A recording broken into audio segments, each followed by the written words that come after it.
What's up, YouTube? It's the Action Figure Grader coming back to you with a Hasbro Vintage Collection market update. I've got a huge assortment of different figures. I even got one Starship in here that is mint and seal box. So we're going to go through all of those here in a second. I got a couple of channel kind of housekeeping notes. First, congratulations to Joseph Spawn. You were the winner of the Power of the Force Barada coin giveaway. So I've already reached out to you on the original video for the giveaway.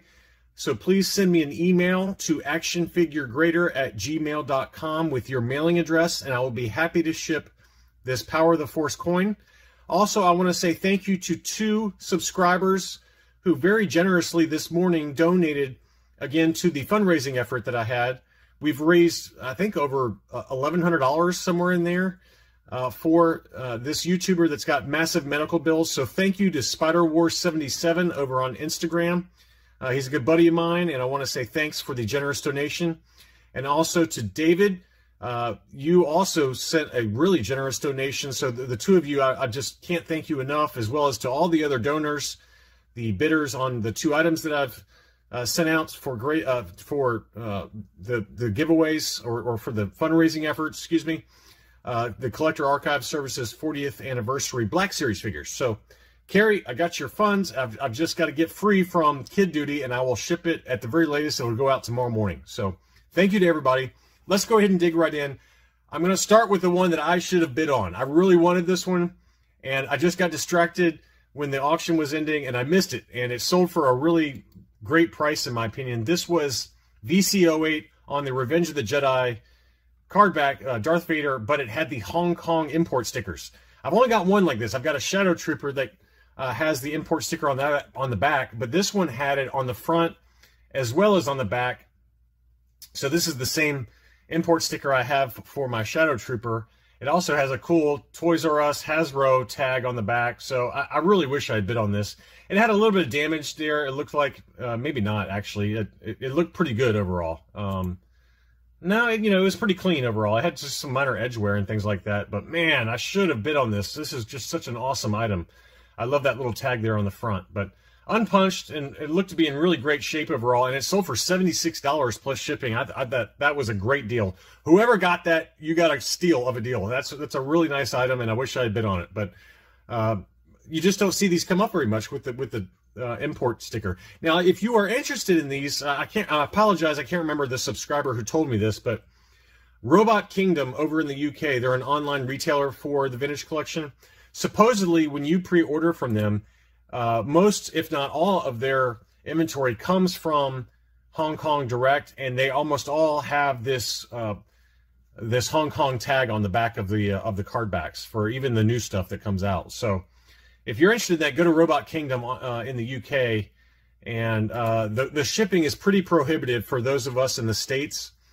But if you order, a big order, then I guess you can kind of divide and conquer with regard to the shipping cost and kind of spread it over a number of different items. But in terms of eBay, you just don't see these Hong Kong import stickers come up very much on the vintage collection. So that was a really great deal, whoever got that. Next was another one that I really wanted. This was a Canadian Return of the Jedi Boba Fett VC09, and it looked to be in pretty good shape overall, but the photos were not great. You just could not tell what was really going on with I don't know why it's glitching like that, but it had some edge wear and things like that. But you're kind of taking a little bit of a chance there because the photos did not kind of show the entire item. But that one sold for $208 in the US plus another $26 shipping, so it wasn't cheap. But a really nice Canadian Boba Fett on the Return of the Jedi card back. Next was VC30. This seller had a few really nice unpunched examples. Photos were not the greatest because they were still inside the star case, but this was a really nice VC30 Zam Wessel, and you can see that here. And that one sold for $51 plus another $26 shipping. That was the US card back. But that same seller had a number of different items that I'll show you here in a second. I'm kind of going in order of release date or in terms of numbering on the card backs. It would not be a vintage collection update from Action Figure Grader unless we had a VC34 Jango Fett. I saw another one that popped up. It looked to be in excellent condition overall. And this was the US card. But this seller, this is how a seller should do it when they're selling on eBay. They include photos of all the corners, front and back. I mean, it had just very minor edge wear, as you can see right here on the lower right corner there. But overall, just really excellent 85 plus condition. And that one sold for $204 plus $10 shipping. Kind of right in line with where we've seen VC34 selling, anywhere in that $200 to $250 range for an unpunched VC34. So pretty nice deal there. Kifaba, this is another one that we've talked about some of the other skiff guards that are jumping up in price, and this Kifaba actually sold right in line with a recent weekway, which we'll go over in a second. But this one was the brown bandana Kifaba. This is the more common that you'll see in the US. The red bandana apparently is more common over in the UK, but the brown bandana is more common over here. And this one was in really great shape, unpunched, and just some minor kind of scuffing and edge wear, but a really nice example. And that one sold for $172.50, so that's another kind of higher price point for that Kifaba card back. I think that might even be the highest I've seen yet in terms of the brown bandana US card back for Kifaba. So another data point. We're going to bring it up just for a second here. We've got a mint and sealed box ObiWan Jedi Starfighter. That one sold for $125 in an auction.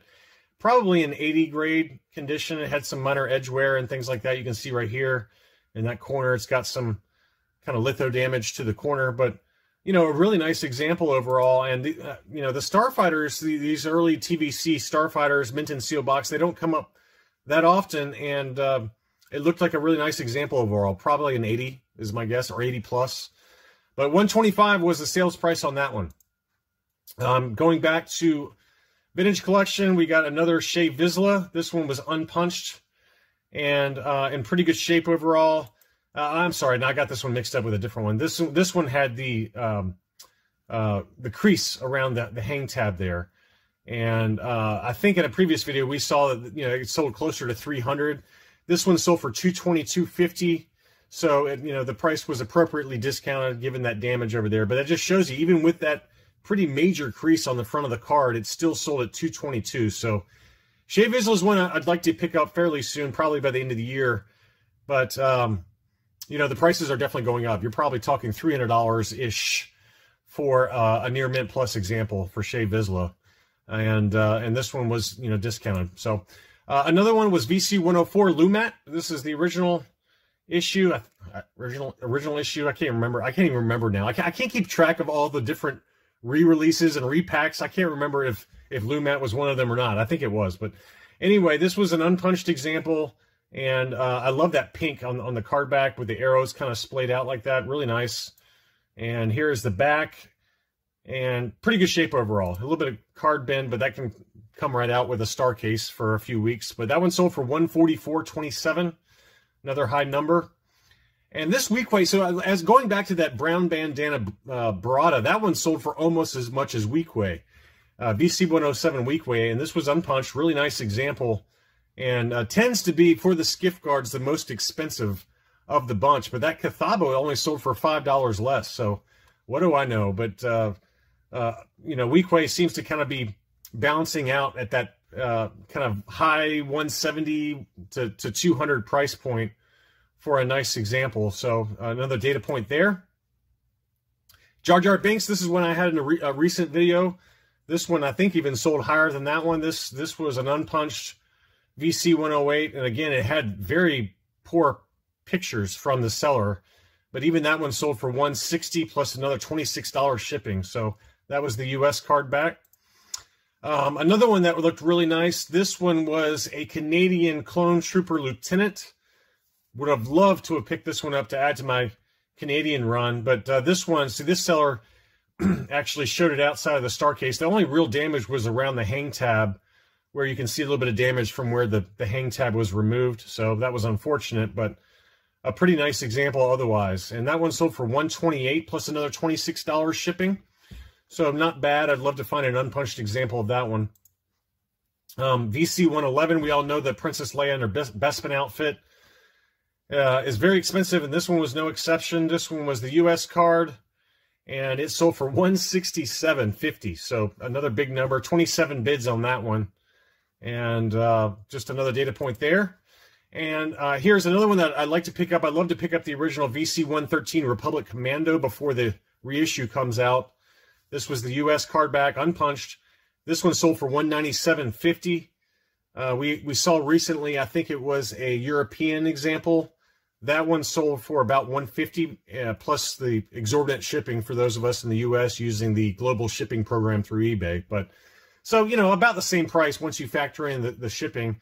But this was the U.S. card back, and really nice example overall, really good shape. And again, that one sold for $197.50.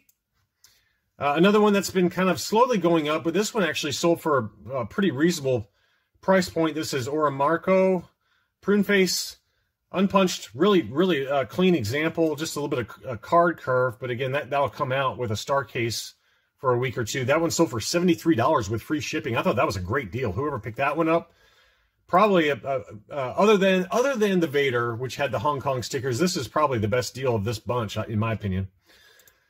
Next was a graded example. This one was not uncirculated, but this is you know, one that continues to go up in price. Even ungraded, they can go for 300 plus. But this was a 9.0 modern scale AFA graded Darth Vader's Emperor Wrath, unpunched. Really nice example. That one sold for $399 plus shipping.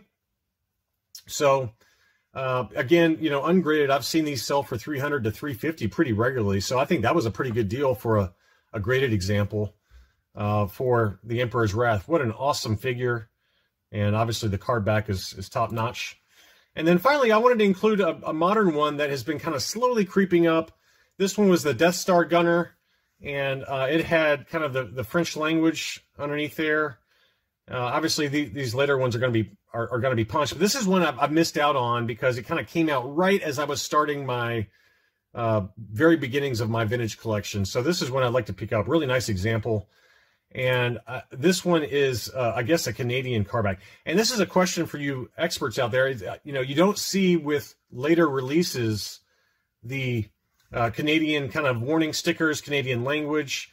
You don't have many of these. I did notice that my Ray Island Journey, that was a Walmart exclusive, that was a Canadian card back. It wasn't labeled as such by Collector Archive Services for whatever reason, but it did have the exact same kind of language here, and it's the Canadian example. But my question to you is, when did Hasbro move over to kind of a more universal card back for the U.S. and Canadian markets? Because it seems like the later releases here do not denote between Canadian and U.S. card backs. So that might be a question for Boss Bounty or Only One Kenobi or Usual Mike. One of you guys could probably answer that question as to when they kind of stopped doing this, you know, the Canadian age label up there, and then, you know, having the Canadian address on the back of that. I'd be curious to know the answer to that. But anyway, some really nice examples that sold here recently.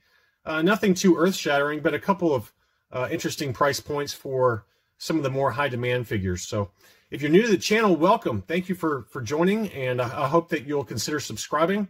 Existing subscribers, as always, thank you so much for watching, and I'll be back soon.